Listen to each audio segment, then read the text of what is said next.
everyone, welcome to my vlog that PhD Mom. বাঙালি রান্নাকে ইংরেজিতে দুটো শব্দ দিয়ে সবসময় ডেসক্রাইব করা হয়।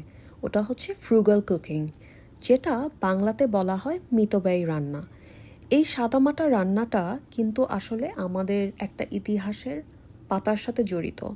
যেরকম বাংলা ছিল একদিন শস্যে ভরা দেশ, নদী, ধানক্ষেত, মাছ সব মিলিয়ে এই মাটি মানুষকে বাঁচতে শিখিয়েছেন। কিন্তু 1943 সালে সেই বাংলাই দেখেছিল ক্ষুধার সবচেয়ে ভয়ঙ্কর রূপ। গ্রামে ধান ছিল কিন্তু মানুষের হাতে পৌঁছাতো না।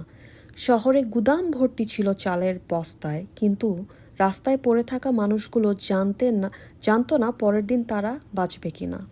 বাজারে চালের দাম এমনভাবে বেড়ে গেল যে গরিব মানুষের পক্ষে এক মুঠো ভাতও স্বপ্ন হয়ে উঠল। ক্ষুধা ধীরে ধীরে নয়, হঠাৎ করে এসে পড়েছিল।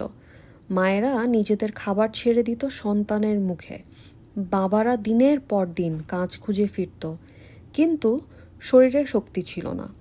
অনেকে রাস্তার ধারে বসে থাকত, চোখে আর কোনো আশা নেই, শুধু অপেক্ষা, অপেক্ষা মৃত্যু বা এক মুঠো ভাতের।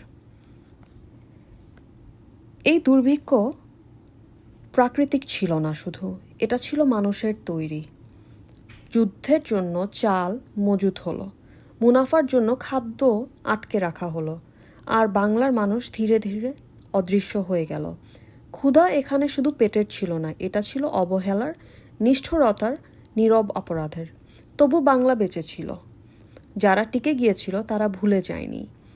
দুর্ভিক্ষ শেষ হয়েছিল কাগজে, কিন্তু তার ক্ষত রয়ে গেছে বাংলার আত্মায়। আজও যখন কেউ বলে খাবার নষ্ট করো না, তার পিছনে লুকিয়ে থাকে 1943 সালের নীরব কান্না। এই কারণেই আমরা কিন্তু সবসময় বলে থাকি যে যতটা সুন্দর করে গুছিয়ে এবং বাঁচিয়ে চলতে পারো সেটাই তোমার জন্য মঙ্গলের, তাই না? Anyway, thank you very much for watching.